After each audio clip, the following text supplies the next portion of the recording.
Welcome back. Today, we're diving into a truly chilling historical crime scene, an episode we're calling The Murder of History. We're going to unpack exactly how Joseph Stalin systematically rewrote an entire nation's reality just to paint himself as their ultimate messiah. So, here's a wild thought for you.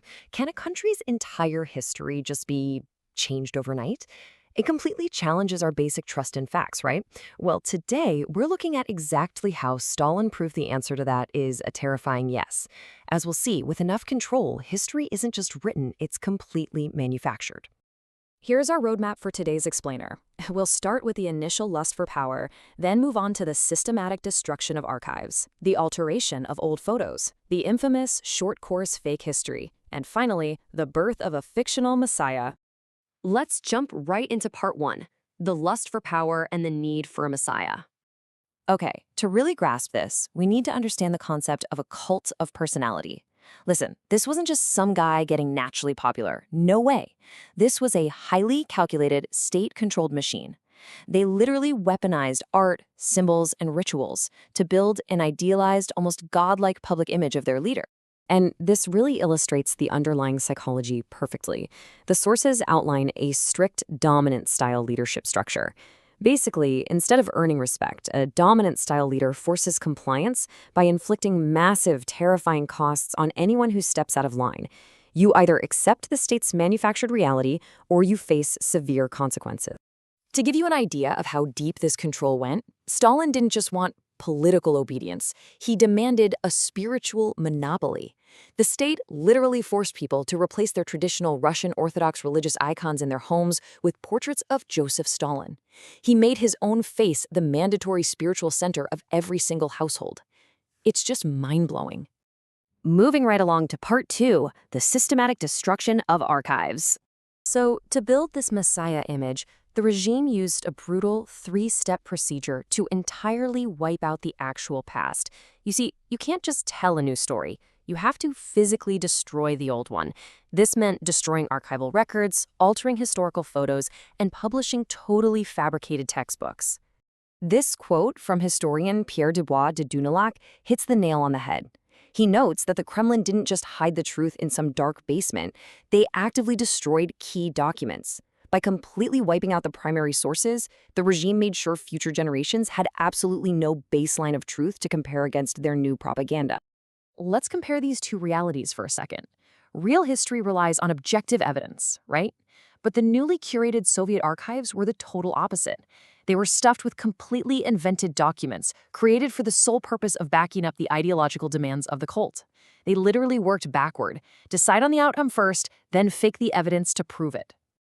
All right, part three, the alteration of old photos. This is basically the 1930s equivalent of deepfakes. Long before Photoshop was a thing, the state used scissors, glue, and darkroom tricks to manipulate historical photos. They meticulously erased purged political rivals right out of historical group shots. And crucially, they forged images to make it look like Stalin was standing intimately right next to Lenin, cementing him as the sole natural successor. Now, why go through all that trouble? Well, the historical reality was that Lenin was actually dead set against elevating any single hero above the masses. But the state's doctored photos falsely presented Stalin as Lenin's inseparable co-architect. They hijacked Lenin's legacy to legitimize Stalin's absolute power. Which brings us to part four, the short course fake history. In 1938, the state released the short course on the history of the All-Union Communist Party. Now, this wasn't just some standard textbook. Personally edited by Stalin, it became the undisputed official history of the nation. It was the master script of this manufactured reality, and every single citizen was forced to read it and accept it as absolute fact. Think about the psychological toll of this for a minute. People who personally knew Stalin, who were actually there during the revolution, were forced to provide official accounts in their memoirs. Imagine knowing the real truth but having to write down distorted lies that perfectly matched a fake textbook, just so you could survive. It's truly chilling. And the paradox here is just staggering. On one hand, you have the Great Purges, a period of unimaginable state terror where the regime is executing millions of its own people. But at the exact same time, the short course is being printed to portray Stalin as this benevolent, infallible genius. The Messiah narrative literally papered over mass murder. Finally, let's look at part 5, the birth of a fictional messiah. So, with the archives destroyed, photos altered, and fake books published, the transformation was complete. Stalin was dubbed the Great Helmsman and the Father of Nations. During a massive press blitz for his 50th birthday in 1929, he was celebrated as our guiding star. They even targeted kids. Nurseries actually had signs forcing toddlers to chant, "Thank you, dear Comrade Stalin, for a happy childhood." Meanwhile, state cinema continuously pumped out propaganda films to cement this mythical persona. Looking at this timeline, we can really see the whole arc of deception, from Lenin's death in 1924 to the propaganda blitz of 29 and the short course in 38. This entirely fabricated history went completely unchallenged for decades.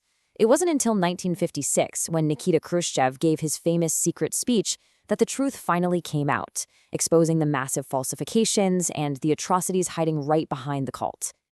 To wrap things up, I want to leave you with this thought.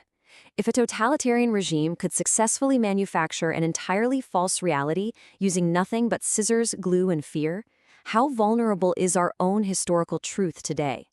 In our modern era of deepfakes, AI, and instant digital manipulation, how safe is our reality? It definitely makes you wonder, doesn't it? Thanks for joining me on this explainer, and remember to always keep questioning the source.